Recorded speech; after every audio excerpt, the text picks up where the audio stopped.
Hello everyone. So here's an update on the general contractors that I was talking to. So I only found one general contractor that would take 10% down before starting work. And then a reputable company that I had worked with in the past on minor things came to me and wanted permitting first to be done by me.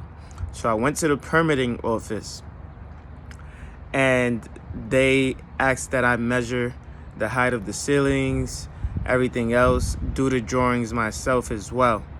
Now these drawings can be done by me, as I just stated.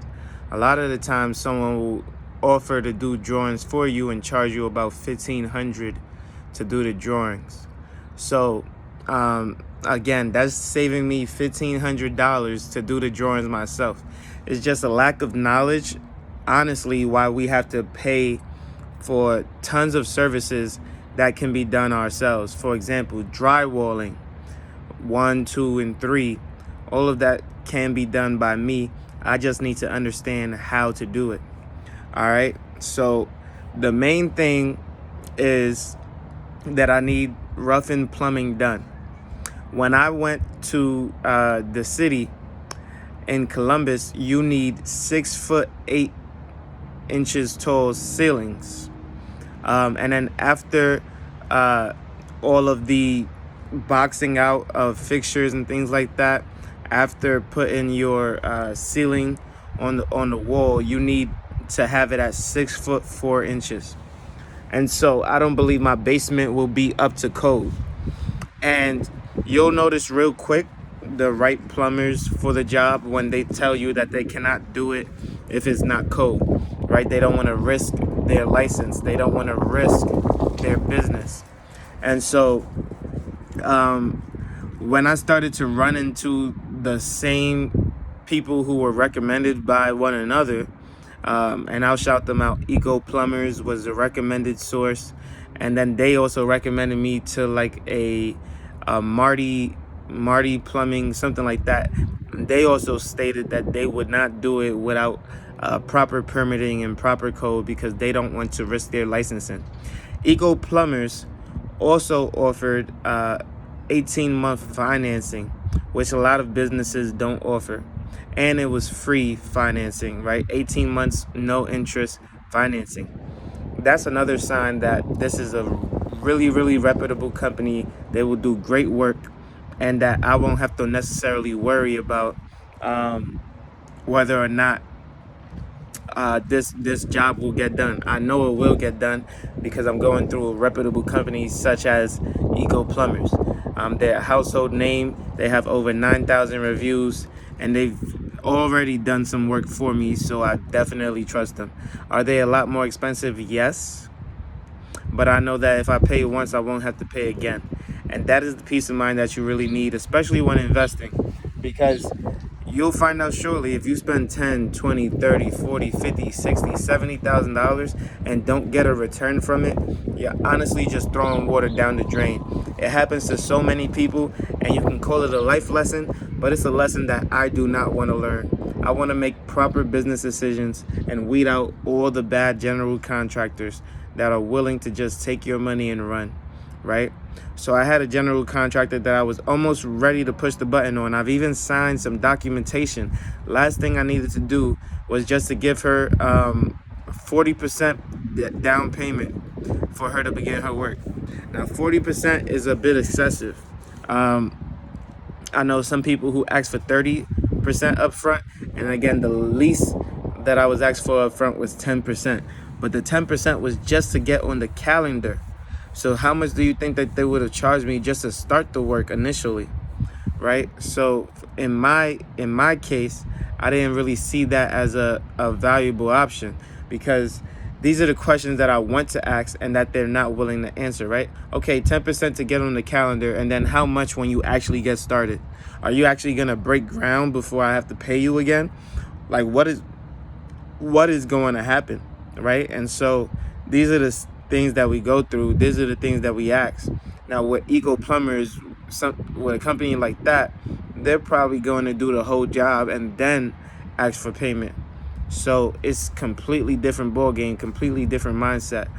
And these are the type of people you want to work with, people who do the job, trusting you that you pay them, because they understand that as an investor or as a person who is living in their own home, it is going to be a joint effort.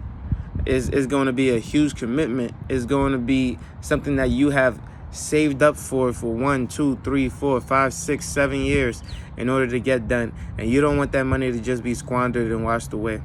So again, I've done my due diligence. I've had over 10 general contractors walk through this home, but at the same time, I must understand that I am not going to pull the trigger on just anybody, because I worked well over a year to raise this much money in order to get the things that I want done. And you need to ensure that you are choosing the right people. So you want to look at their reviews. And the one reason I did not give the lady the 40% down payment is because when I looked on the Better Business Bureau website, and Better Business Bureau is just a website that shows that this is a legit business that is in your state or city. And what it does is it shows the complaints, and it shows any reviews that you might have had that might go unnoticed. So as I looked on the Better Business Bureau, I noticed that this company in 2019 had a fallout with a client because the person in charge was never on site. And granted, a lot of these general contractors are not on site because they are busy trying to get more work to keep their workers busy. Completely understand that. But she was sick for 3 weeks and claimed that it was due to that thing that was spreading wildly. I won't say the name. That was in 2019. In 2021, same thing. Claimed that she was sick for 3 weeks and didn't get much done.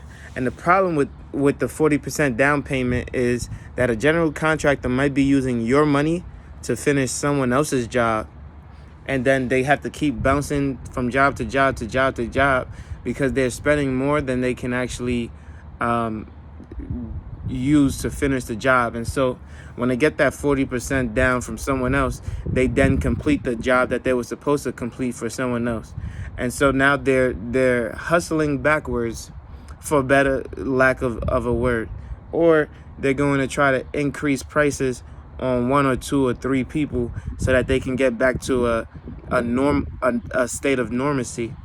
But when someone needs 40% down just to get started on your work, you can almost assume that they need the 40% because they need that money in order to focus on someone else's job.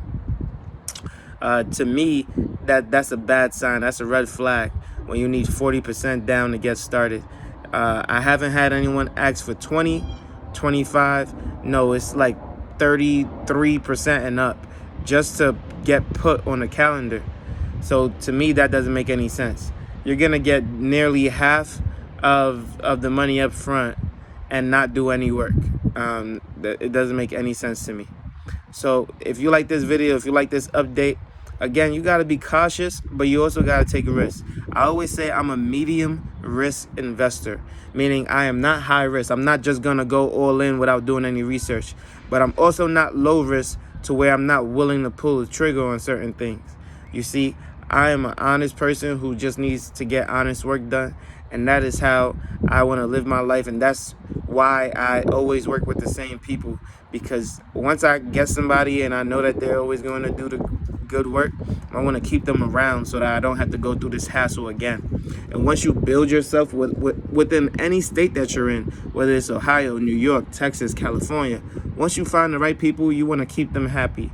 And don't leave them thinking that they're too busy or this and that, because they're going to be the ones that you can count on, that you can trust later on down the line. Now, again, if you like this video, make sure you leave a like, comment, and subscribe. You know I post every single day at 8 a.m. daily, and I can't wait to see you on the next one. Peace.